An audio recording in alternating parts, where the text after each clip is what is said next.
सबसे पहला क्वेश्चन कहता है नातेदारी से आप क्या समझते हैं, इसके श्रेणियों का वर्णन करें।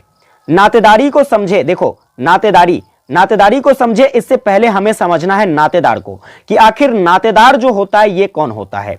तो नातेदार की अगर हम बात करते हैं तो इतना तो आप सभी जानते हो कि नातेदारी तो आप सभी जानते हैं ना। नातेदार कौन होता है, या तो हमारे वह रक्त से संबंधित हो सकता है या फिर समाज के द्वारा बनाया गया रिश्ता हो सकता है। अब बात करते हैं रक्त की, तो देखो जैसे कि हमारे माताजी हो गए, पिताजी हो गए, भाई बहन, ये सब जो है हमसे किस प्रकार से संबंध रखता है, तो इसका संबंध हमसे रक्त संबंध है, हम एक खून के होते हैं। होता है कि नहीं होता है।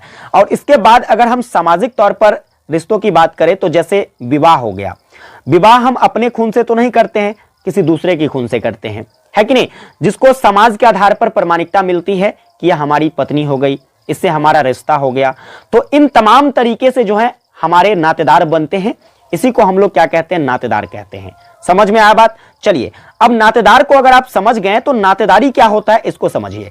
नातेदारी की अगर हम बात करते हैं तो आप सीधा सीधा समझ सकते हो कि नातेदारों का जो एक समूह होता है, जितने भी रिश्ते हमारे होते हैं उन सभी रिश्तों का एक समूह क्या कहलाता है, नातेदारी कहलाता है। क्या कहलाता है, नातेदारी कहलाता है। इसमें हम विभिन्न प्रकार से एक दूसरे के साथ व्यवहार में आते हैं, ये सारे जो है नातेदारी व्यवस्था होती है। अब अगर बात करें नातेदारी की, तो नातेदारी जो है यहां पर आपने दो पॉइंट्स को समझा, वह क्या क्या था, तो पहला रक्त संबंध था। रक्त संबंध को हम ज्यादा ना समझे क्योंकि ये सारी चीजें तो हम अच्छे तरीके से जानते हैं, लेकिन यहां पर बात करते हैं हम विवाह संबंध की। तो विवाह संबंध में कई सारे रिश्ते बन जाते हैं, जैसे कि ऐसा नहीं है कि केवल विवाह करते हैं तो हमारा संबंध हमारी पत्नी से बनता है या फिर उस पत्नी के परिवार से बनता है। इसके अतिरिक्त पत्नी के या पत्नी के जो पिताजी हैं उसके जो रिश्तेदार हैं उन सभी से हमारे रिश्ते क्या होते हैं, तो आपस में जुड़ जाते हैं। तो इन तमाम रिश्तों को नातेदारी ही कहा जाता है। अब आइए, ये नातेदारी था। अब यहां पर समझते हैं कि नातेदारी को जो है कितने श्रेणियों में बांटा गया है। तो नातेदारी के श्रेणियों की बात करें तो देखो मौलिक रूप से नातेदारी की श्रेणियों को 3 भागों में बांटा गया है। अब ऐसा क्यों, तो समाज में जितने भी रिश्ते हैं हमारा हर जगह जो है एक समान रूप से रिश्ता देखने को नहीं मिलता है। कहीं रिश्ते ऐसे होते हैं जहां पर काफी घनिष्ठता होती है, हम एक दूसरे से काफी लगाव के साथ रहते हैं। कुछ रिश्ते ऐसे होते हैं जहां पर मनमुटाव होता है, यानी कि रिश्ते तो हैं लेकिन उस ढंग से नहीं है, ज्यादा जो है उसमें दिलचस्पी नहीं होती है। इस प्रकार के भी रिश्ते होते हैं कि नहीं होते हैं, एक बार आप लोग कमेंट करके बताइए कि सर यस या नो। ठीक है, तो ये 2 रिश्ते जिसके आधार पर क्या किया गया है, तो नातेदारियों को कई सारी श्रेणियों में बांटा गया है। अब इस श्रेणियों की बात करते हैं तो सबसे पहला श्रेणी हो जाता है आपका प्राथमिक नातेदारी। देखो प्राथमिक नातेदारी, यहां से ऑब्जेक्टिव क्वेश्चंस भी बनेंगे, कैसे बनेंगे मैं आपको बताऊंगा। फिलहाल आप पहले प्राथमिक नातेदारी को समझिए।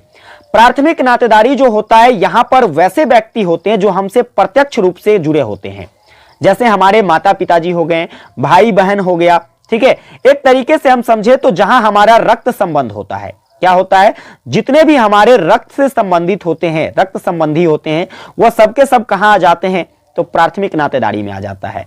अब ऑब्जेक्टिव क्वेश्चंस यहां से पूछा जा सकता है कि बताइए माता पिता का हमसे जो संबंध है यह किस प्रकार की नातेदारी है, तो आप कहोगे सर प्राथमिक नातेदारी है। समझ में आया कि नहीं, आप याद कर लो, यहां से जितने भी बात बता रहा हूं यहां से प्रश्न बनेंगे ही बनेंगे। अब आइए बात करते हैं इसकी जो दूसरी श्रेणी है वह है द्वितीयक नातेदारी।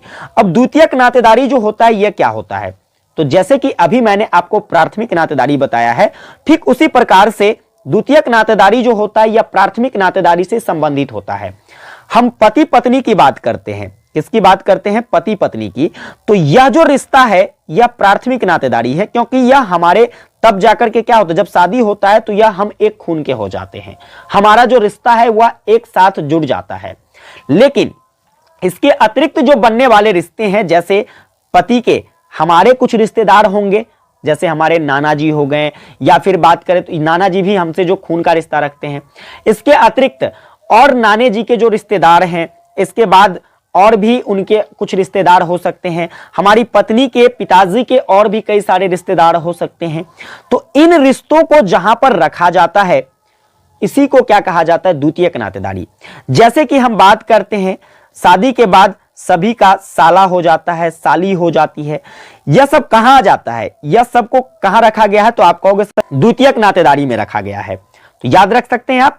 अगर बात करें यहां पर द्वितीयक नातेदारी की, तो देखो एक समाजशास्त्री जिसका नाम क्या था, तो आप कहोगे सर मरडाक। मरडाक ने बताया कि द्वितीयक जो आपका नातेदारी है इसमें कुल मिलाकर 33 रिश्ते बनते हैं। कितने रिश्ते बनते हैं? 33 संबंध बनते हैं। यहां से ऑब्जेक्टिव क्वेश्चंस पूछे जा सकते हैं, याद रखिएगा। वहीं पर बात करें तृतीयक नातेदारी की, तो तृतीयक नातेदारी जो होता है यह थोड़ा सा और गहरे संबंध में चले जाइए, जैसे कि हमारा सरहज होता है, देवरानी होती है। तो इस तरीके के जो रिश्ते होते हैं इसको कहां रखा जाता है? तृतीयक नातेदारी में रखा जाता है। और मरडाक ने ही बताया कि इस तरीके के जो रिश्ते होते हैं कुल इसकी संख्या कितनी हो सकती है? 133 ऐसे रिश्ते बन सकते हैं। समझ में आया बात? तो ये था आपका क्या? तो नातेदारी की श्रेणियां। उम्मीद करता हूं पहला प्रश्न आपको अच्छे से समझ में आ गया होगा कि नातेदारी क्या होता है और नातेदारी की श्रेणियां जो हैं यह कितने हैं, किस श्रेणी में कौन से रिश्तों को रखा गया है।